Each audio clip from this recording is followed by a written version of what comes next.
शिष्यों,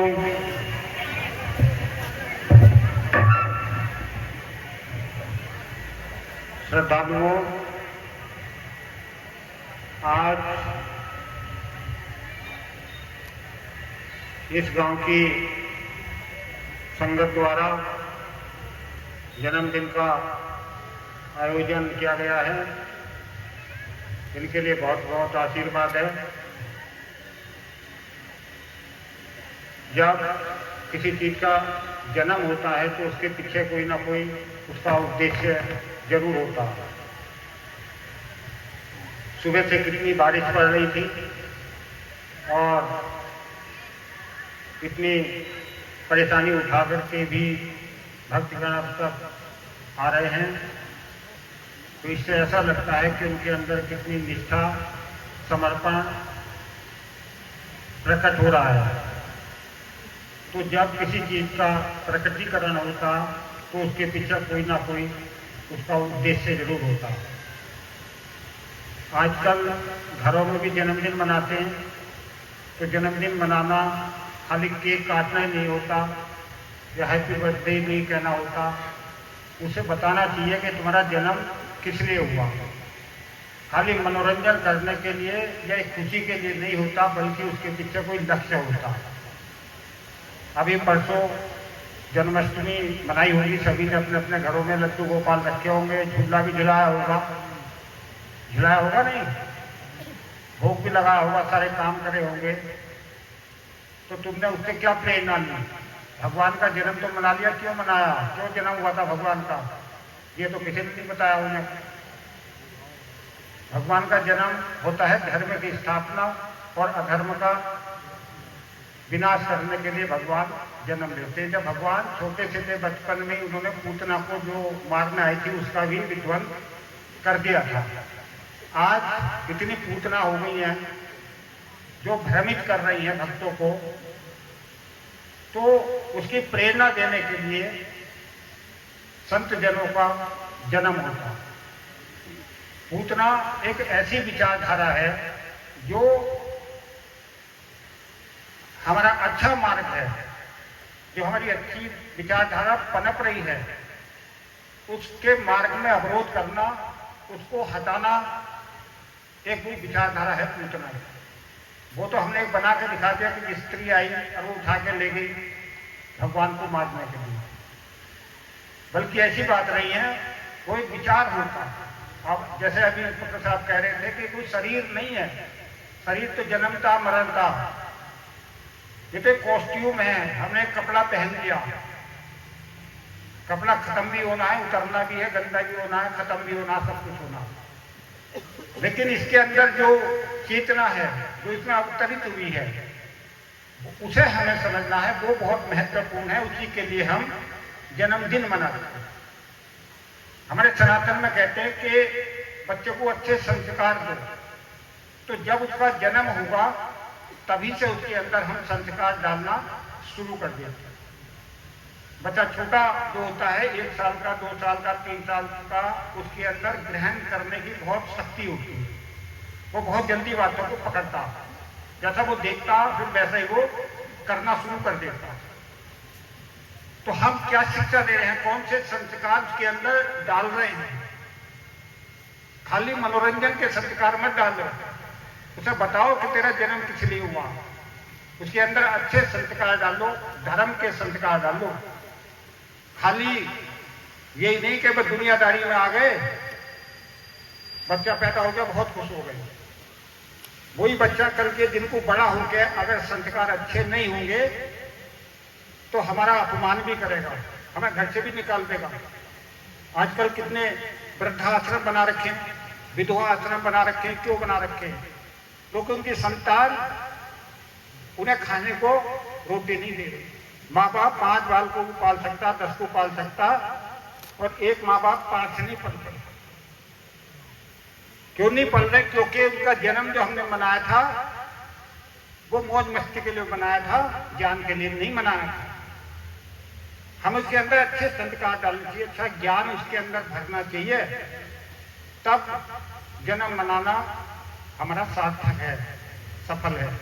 खाली केक खाने के लिए चले जाओ या उसको 10-20 रुपए देने के लिए चले जाओ, यही हमने परंपरा बना ली है। भगवान ने जन्म क्यों लिया? अज्ञानता को दूर करने के लिए, ज्ञान का प्रकाश और प्रचार करने के लिए। आज हम जो भी धर्म के काम देख रहे हैं, कर रहे हैं, कथा सुन रहे हैं, भागवत सुन रहे हैं, शिव पुराण सुन रहे हैं, या सत्संग प्रवचन में जा रहे हैं, या धाम पे जा रहे हैं, किसी पे भी जा रहे हैं, तो किस लिए जा रहे हैं? विचार करो। खाली ये नहीं कि हम उसका आशीर्वाद लेने जा रहे हैं। वो तुम्हें आशीर्वाद क्या देगा? उल्टा तुम ही उसे देकर आ रहे हो। जब तुम उसे दोगे तो इसका मतलब ये है कि वो तो तुमसे बहुत छोटा है। देने वाला बड़ा होता है, लेने वाला बड़ा होता है। हमेशा याद रखो कि देने वाला बड़ा होता है। तो जो हमारे देव हैं, जो देवता है या कुल देवता है, कुल देवी है, जिनको हम मानते हैं, तो वे तो हमें देते ही हैं। देवता का मतलब देने का ही होता, और राक्षस का मतलब लेने का ही होता। राक्षसों को ही तो कहते हैं कि वो जो है रक्त पिशाचु होते हैं, रक्त पिशाच, खून भी पीले हैं हमारा, उन्हीं तो कहते हैं। तो तुम्हारे हक हलाल मेहनत की खून की कमाई कौन पी रहा? दिमाग लगाओ इस बात का, तब पता लगेगा कि धर्म कहाँ है और अधर्म कहाँ है। बात तो बहुत धर्म की करते हैं, सब बहुत धर्म की कर रहे हैं, जा रहे हैं धर्म स्थलों पर घूमने के लिए कि जी हम फला धाम पे गए थे, पूरा परिवार का परिवार एक्सीडेंट हुआ, राम नाम सत्य हो गया। क्यों हो गया जी? भाई जब हम धाम पे गए थे तो उस समय रक्षा करनी चाहिए, नहीं करनी चाहिए? चलो किसी के सूली पे चलना था, कांटा लग के ही हो जाए काम, छोटी मोटी घसर पसर लग के ही उसके प्राण तो बच जाने चाहिए। अगर बहुत बड़ी आपत्ति आनी थी तो छोटी आके खत्म हो गई। हम तीर्थ स्थल पे क्यों जा रहे हैं? वो तीर्थ अब कहाँ रह गए? तीर्थ क्या होता? हमें तीर्थ कोई नहीं समझ रहे, बस पुरानी परिपाटी पे चले आ रहे हैं। यदि वहां चलो और तीर्थों पे क्या कर रहे हैं? मनोरंजन कर रहे हैं, भक्ति भाव नहीं कर रहे। अभी हरिद्वार में देवी के मंदिर पे भगदड़ मच के कितने लोग हलाक हो गए हैं? सुना था तुमने, अखबारों में भी देखा होगा, टीवी भी आया था मनसा देवी मंदिर पे। तो हमारे भाव कैसे रह गए? हमें देव से लेना चाहिए, हम देव को उल्टा दे रहे हैं, तो हमारी मानसिकता उल्टी हो गई। ठेके उठ रहे हैं, दे ही तो रहे हैं हम, और देवता से आशीर्वाद लो, अपना ध्यान ज्ञान लगाओ। ध्यान ज्ञान या आशीर्वाद लेने नहीं जा रहे, बल्कि उसे देने जा रहे हैं। दे रहे नहीं दे रहे, अरे देने के नहीं तो तुम्हें नहीं मिलने का कुछ भी, खाली हाथ आ जाओगे। अच्छी तो कहते हैं कि अगर तुम खाली हाथ गए तो खाली हाथ आ जाओगे। हम कहते हैं तुम खाली हाथ आओ तभी तो भरे हो जाओगे, हैं? तो संत की भाषा अटपटी, खटपट लखे ना कोई, तो झटपट लखे से तुरंत ही दर्शन होए। उल्टी बात हो गई। वे तो कह रहे हैं कि अगर तुम खाली हाथ आओगे तो खाली जाओगे, हम कह रहे हैं खाली हाथ आओगे तभी तो भर के जाओगे। समझे बात मेरी? नहीं। तो हमने जन्म तो सबने ग्रहण कर लिया, अब जन्म का उद्देश्य नहीं समझा हमने कि हमारा उद्देश्य क्या है, हम क्यों हम आ गए। इतना जीवन हमने बिता दिया, अंत समय भी आ गया। अंत का किसी को पता? पहले तो ये सोचते कि भाई वृद्धावस्था में मृत्यु होगी, आज तक तो 20 साल 25 साल में ही चले जा रहे हैं। किसी को अटैक आ गया, किसी को कुछ आ गया, पता ही नहीं चलता। जीवन का कोई भरोसा है किसी के? कोई भरोसा नहीं है किसी का। आज जन्म हुआ, कल को हो सके कुछ और ही हो जावे। इसलिए सच्चे मन से अगर हम उसका सुमिरन करेंगे और जिस उद्देश्य के लिए हमारा जन्म हुआ है, अगर हमने अपना उद्देश्य समझ लिया, तो जितने भी कष्ट क्लेश और परेशानी है, सबसे पहले उसी का हरण होगा। अगर बारिश पड़ती है तो पहले गड्ढा ही तो भरेगा या टिल्ला भरेगा? पहले बताओ। आजकल जो धर्म के धर्मात्मा है वो सबसे ज्यादा गड्ढों में गिर रहे हैं। क्यों गिर रहे हैं? समझो इस बात को। वे कह रहे हैं कि हम अभी इसी जन्म में उस चीज को भोग रहे हैं, भोग नहीं रहे, वो तो और वृत्तियां पैदा कर रहे हैं अपने अंदर। जब आदमी के पेट में दर्द होता है तो वृत्तियां खत्म होती हैं, बनती हैं, क्योंकि उसका सारा ध्यान उस कष्ट में पहुंच जाता है, लगातार वृत्तियां बनती रहती हैं। इसका मतलब वो कर्मों के जाल में और फंसता चला जाता है, और फंसता चला जाता है। इसलिए हमारा ज्ञान मार्ग कहता है सबसे पहले तुम अपने आप सही होते चले जाओगे जब उस ध्यान में उतरोगे। हम ध्यान नहीं कर रहे, न ध्यान में उतरते। ध्यान में एक बार उतर के तो देखो, जब नदी में डुबकी लगाओगे तभी तो स्नान होगा, उसमें ध्यान तो लगा ही नहीं, डुबकी लगा ही नहीं। बाहरी बैठे बैठे सोच लो मैं स्नान कर लूंगा, कैसे कर लोगे? तो जब तुम उस ध्यान की गहराई में उतरोगे तो जो हमारे कर्म संस्कार हैं, जो पुण्य है या पाप कर्म है, पुण्य कर्म भी अपना फल देते हैं और पाप कर्म भी अपना फल देते हैं। तो जब पुण्य कर्मों का उदय होता है, उदय होने का समय आता, तो कितनी भी दिक्कत परेशानी हो तो वो अच्छे मार्ग पे या अच्छे लोगों की संगति में पहुंच जाता।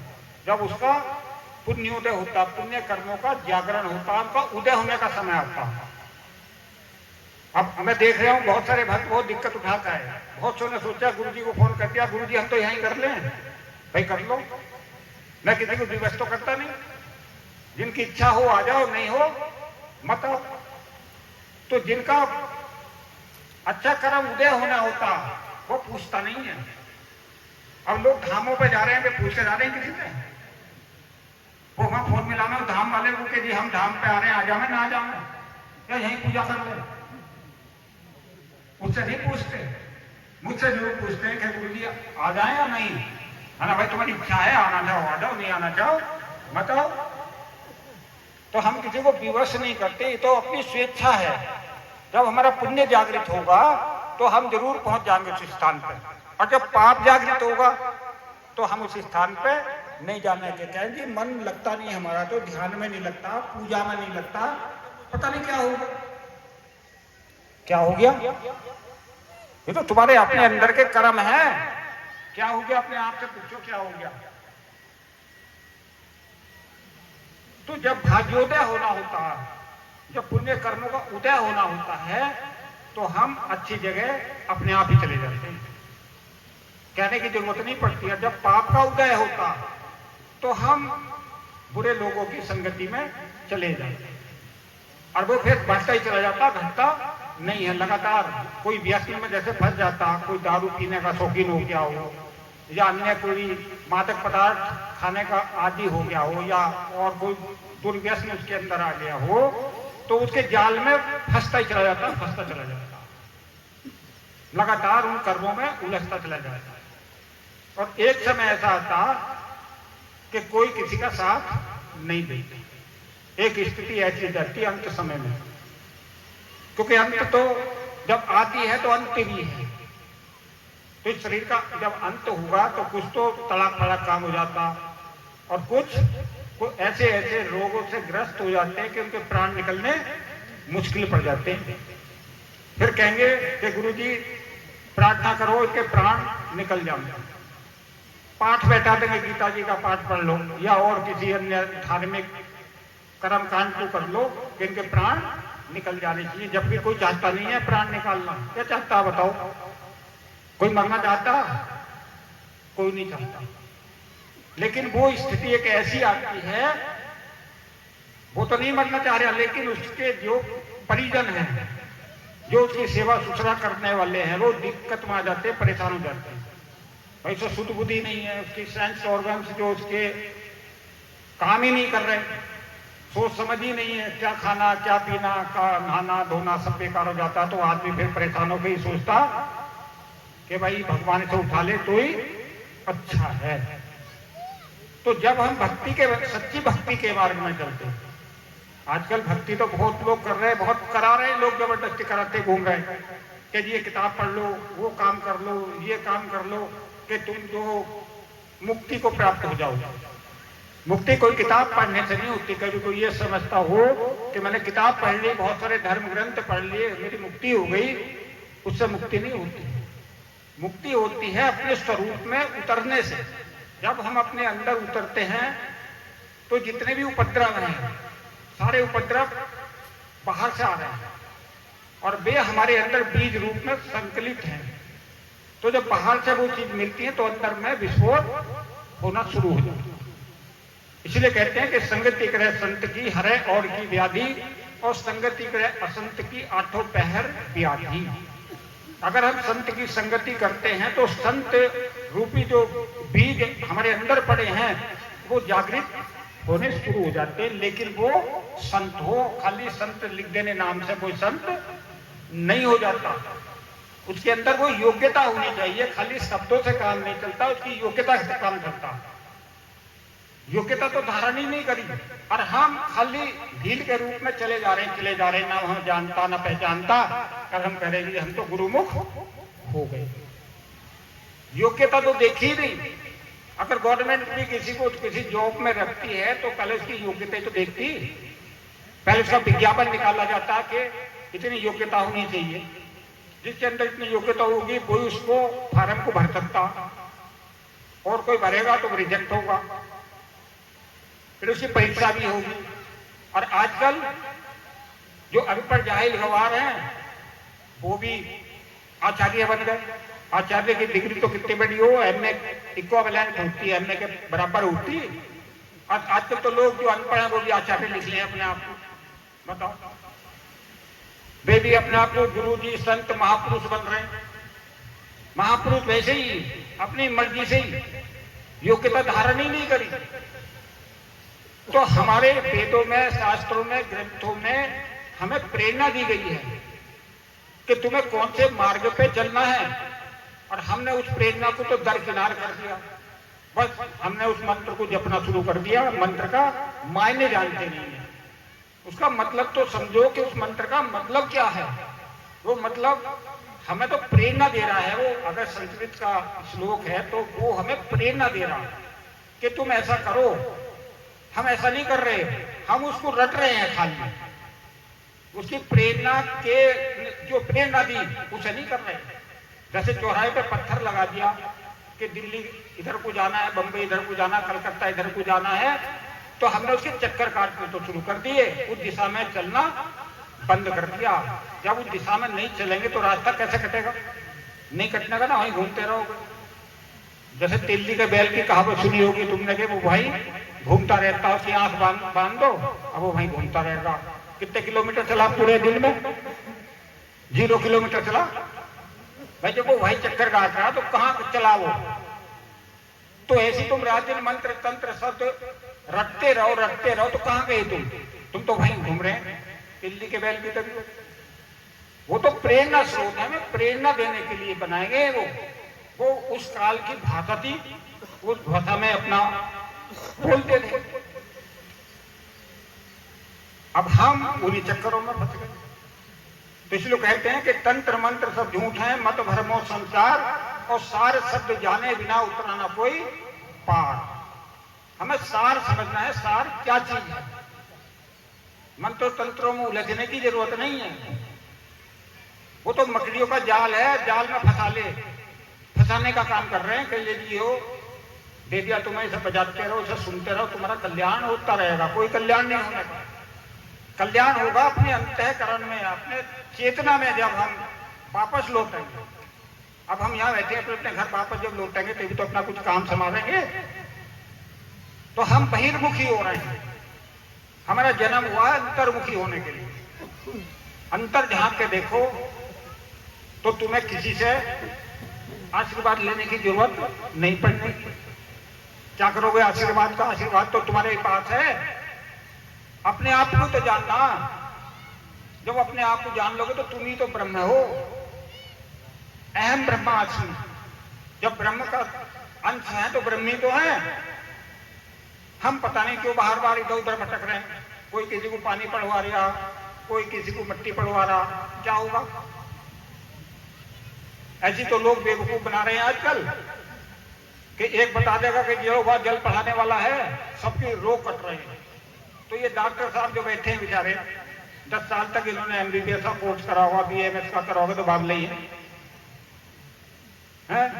और वो वैसे तुम्हें दे देगा कुछ भी उठा के, तो सोचना कि हमारा सब कल्याण हो गया।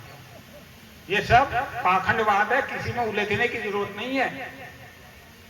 जो तर्क संगत और न्याय संगत बात है उसको ग्रहण करना चाहिए और सत्य को स्वीकार करना चाहिए और असत्य का प्रतिकार करना चाहिए।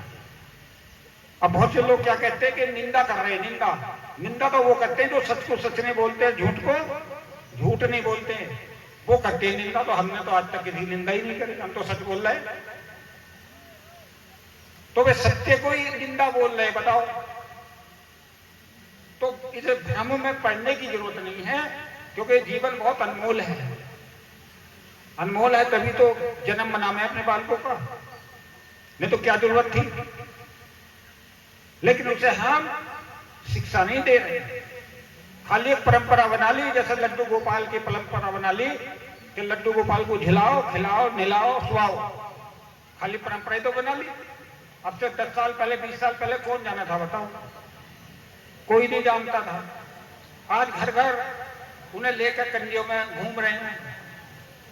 भाई घूम रहे हैं तो लड्डू गोपाल ने दुष्टों का नाश करा था, उसकी शिक्षा तो ग्रहण कर लो लड्डू गोपाल की।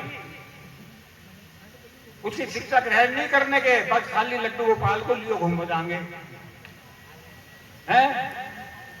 लड्डू गोपाल क्यों बनाया? इसलिए तो बनाया था कि भाई उससे प्रेरणा लेंगे हम कि ज्ञान के मार्ग पे चलो, अच्छी शिक्षा दो, और जो राक्षस हैं उनका प्रतिकार करो। उनका प्रतिकार करते नहीं है जी, ठीक है भाई जो हो रहा, जब हो रहा तो अराजकता फैल जाएगी। ऐसे तो अगर शिक्षा दीक्षा नहीं होगी, कानून नहीं होगा, तो अराजकता फैल जाएगी नहीं।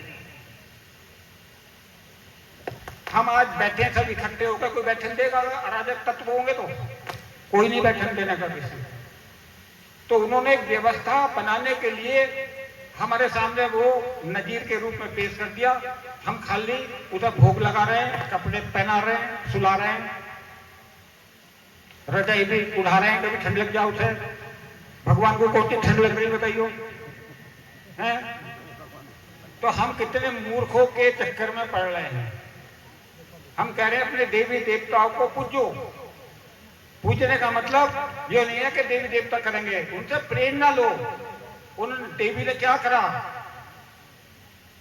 देवी ने विध्वंस करा नहीं राक्षसों को। जो देवताओं से वो कंट्रोल नहीं हो रहे थे तो देवी रूप धारण करके देवताओं ने विध्वंस करा।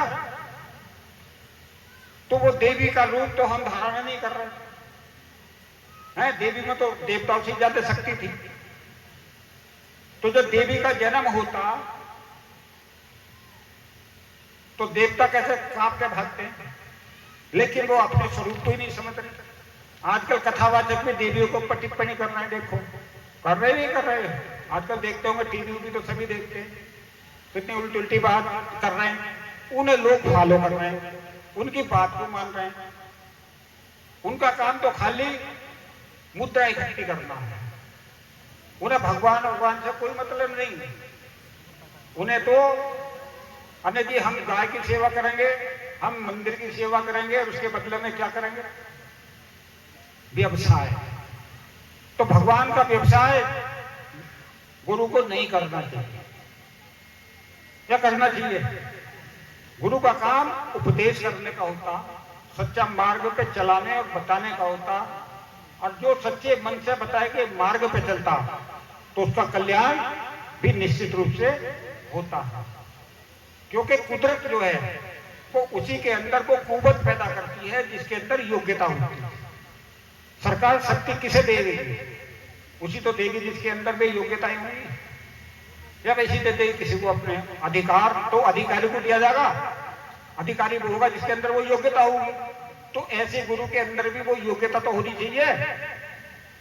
योग्यता देखी किसी ने? किसी ने नहीं देखी। बस भीड़ चली आ रही, भीड़ के पीछे भीड़ चल रही है, और बाद में धक्के खा के आते हैं। जब अंत समय निकट आ जाता तब आते हैं, जब वहां काम करने लायक नहीं रहते। अरे जी सेवा करते रहो, सेवा से तुम्हारी मेवा मिल जाएगी। अपने माँ बाप की तो सेवा करी नहीं, वहां मेवा मिल जाएगी इनको। जिस माता पिता ने जन्म दिया उसकी सेवा नहीं करने के, और वहां करेंगे तो क्या होगा उसका? अपने बुद्धि और विवेक का इस्तेमाल करो।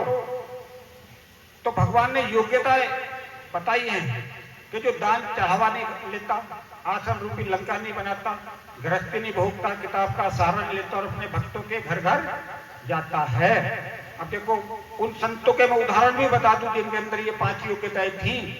रविदास ने किसी से कोई दान चढ़ावा नहीं खाया, कबीरदास ने नहीं खाया, भगवान बुद्ध ने नहीं खाया, भगवान महावीर ने नहीं खाया। जितने भी संत हुए, गोरखनाथ, मच्छंद्रनाथ, उघरनाथ, एकनाथ, बालकनाथ, चौरंगीनाथ, आदि गुरु शंकराचार्य, वल्लभाचार्य, रामानुजाचार्य बहुत हैं। उन्होंने उपदेश करे समाज को सुधारने के लिए, क्योंकि वो जागृति पैदा करने के लिए प्रकृति ऐसी कुवत भेज देती है।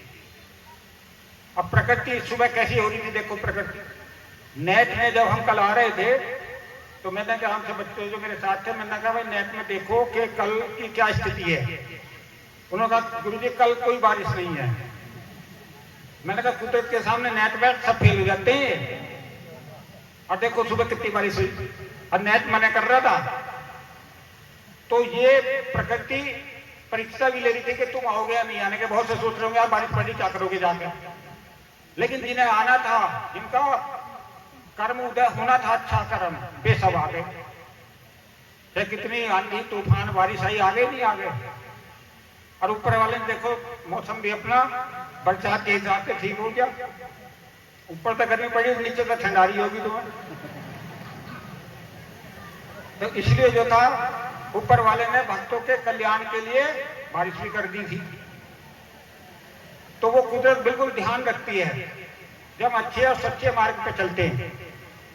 तो जहां पे 5 योग्यताएं नहीं होती, जहां नकलीपन होता, तो वहां छत में गिर जा, मर जाते नहीं। बहुत लोग मरे, कहीं भगदड़ में दब के मर जाते हैं। तो वहां कुदरत कहर बरसा रही है। क्यों बरसा रही है? क्योंकि वे 5 योग्यता वाला व्यक्ति वहां नहीं है। 5 योग्यता अगर होंगी तो कुदरत अपने आप ख्याल रखेगी, ये हमेशा याद रखो। तो ऐसी अरे गहरे नत्तू खैरों के चक्कर में, क्षणिक लाभ के चक्कर में मत जाओ। क्षणिक लाभ, लंबे जो दीर्घकालिक लाभ है उसके लिए काम करो, क्षण भर वाले के चक्कर में मत रहो। उनका काम तो केवल लूटने का होता है।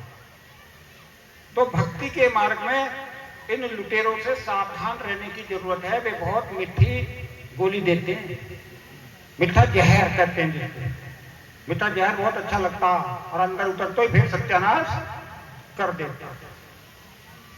तो बहुत खुशी की बात है, बहुत अच्छी बात है कि हम धर्म के मार्ग पे चल रहे हैं और चला रहे हैं। यहाँ कोई पाखंडबाज नहीं है। अगर पाखंडबाज लगे तो त्याग कर देना चाहिए, कोई बंधन नहीं है। यहाँ हम आए हैं, धरती पर आए हैं तो अपने किसी खास उद्देश्य के लिए आए हैं, कोई वैसे ही नहीं आए। तुम भी कोई पुण्य आत्मा हो, पुण्य कर्म करा, अच्छे कर्म करे हैं तो यहाँ आ गए। अगर पाप कर्म करते हो तुम भी चले जाते हैं वहीं दब के मर जाते हैं, घर वाले ढूंढते फिरते थे। अनेक वहां गई थी जी प्रसाद चढ़ाने और वहां बाढ़ आई और चले गए बह के। और हम भगवान से कह रहे हैं भगवान हमारी रक्षा करना। तो वहां रक्षा कहां हो रही बताइए? वहां तो भक्षा हो रही। तो वो जो तीर्थ बने थे, वो तीर्थों में वो ताकत क्यों नहीं रही? क्योंकि भ्रष्टाचार फैल गया। तीर्थ थे वास्तव में, क्योंकि सिद्धों ने, संतों ने तपस्या करी, उनके नाम पे लोग अब जा पाखंडवादी तो कर रहे हैं। तो इसलिए कहते हैं कि संत मिलन को जाइए तज माया अभिमान, और जो जो पग आगे धरे कोटिक यज्ञ समान। ये यज्ञ है, ज्ञान का यज्ञ है। तो जब हम संतों की शरण में जाते हैं सच्चे, अच्छे और निर्मल हृदय के साथ, निर्मल मन रखो, ध्यान लगाओ सच्चे मन से, तो कुदरत जो है सर्वव्याप्त है, जो वो हमारा कल्याण करेगी। तो बहुत अच्छी है, बहुत खुशी की बात है। इतनी अधिक संख्या में ज्ञान का प्रचार और प्रसार कर रहे हो। और अभी एक इसमें आजकल तो नेट पे, यूट्यूब पे देखते ही होंगे तुम, बहुत प्रोग्राम आते रहते हैं, बहुत गुरुओं के भी आते रहते हैं। कुछ फेक भी आते हैं, झूठे भी आते हैं, ऐसी कोई बात नहीं है कि सब सत्य ही आते होंगे। तो हमारे धर्म में, हिंदू धर्म में सुबह शाम आरती होती मंदिरों में, होती होगी जाते तक, तो कहीं ना होती हो तो अलग बात है। तो वो आरती का मतलब क्या है? वो आरती का मतलब भी यही है कि जो दिन भर के हमने नकारात्मक ऊर्जा आ गई, जो गंदी संधी हवा आ गई, जो विकार आ गया, उसकी तरंगों के द्वारा वो दूर होगा। दिन भर का तो शाम की वाली खत्म करेगी और शाम वाली सुबह का करेगी। तो ऐसे ही आजकल जो YouTube है उस पर वाणी आती है, जैसे गुरुद्वारा में गुरुवाणी होती, और वो बहुत सिख लोग अपनी वाणी सुनते हैं जो उनकी है गुरुमुखी की, अपने अपने प्रतिष्ठान में, अपने घरों में भी सुनते हैं, अपनी दुकान में भी चला के रखते। तो ऐसे ही इसमें भी गुरुवाणी आती है, जो हमने प्रवचन दिया एक बार में समझ में नहीं आने का, तो जब उसे घर पे सुनोगे ये 2-4 बार तो वो समझ में तो आएगा। तो जब सूर्योदय होता है या सूर्यास्त होता, संधि काल होते हैं 4, सुबह का, शाम का और दोपहर 12 बजे का, रात के 12 बजे का। तो कम से कम 2 संधि काल में उस वाणी को अपने अपने मोबाइल पे सुनोगे सुबह शाम, तो हमारे घर की जो नेगेटिव एनर्जी है, जो नकारात्मक ऊर्जा है, उसके तरंगों के द्वारा उसका हरासमेंट होगा, वो दूर होगी वहां से। तो इसलिए सुबह शाम जिनके पास है तो वो उसे चला के जरूर सुनने का काम करें। समझ गए? डिम्पल बिजनौर के नाम से चैनल है एक, YouTube पे आ जाता है, उसे बोल दोगे तो सारे उसमें जहां जहां भी कार्यक्रम होते हैं वो सब आ जाते हैं। तो सुबह शाम कितने लोग सुनेंगे? हाथ उठाओ। चलो, बहुत खुशी की बात है, बहुत अच्छी बात है, लेकिन झूठा हाथ मत उठाइयो, कोई भी सच्चा उठाइयो। हाँ, क्योंकि सांच बराबर टप नहीं, झूठ बराबर पाप, और जा कहती है सांच है, ता कहती है भगवान। ठीक है, चलो, बहुत खुशी की बात है। जो दुखी बीमार परेशान होंगे उनके लिए एक मुनि है यहाँ। मुनि कहाँ है? ये इधर आओ। ये मुनि है, ये महिलाओं को दुआ करेंगी, जो बीमार दुखी परेशान है वो इनसे दुआ करा लेंगे। ठीक है, धन्यवाद सबको, बहुत बहुत मेरी तरफ से आशीर्वाद है। तो मेरे जन्मदिन के उपलक्ष्य में, जन्मदिन तो वैसे परसों था, आज तो भंडारा है जन्मदिन का।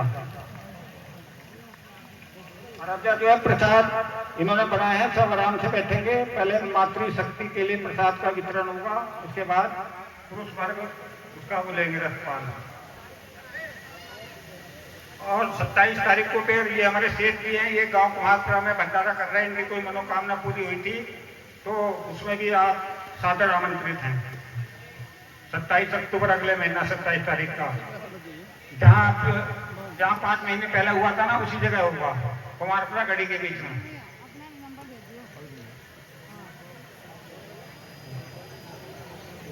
ठीक है जी, धन्यवाद।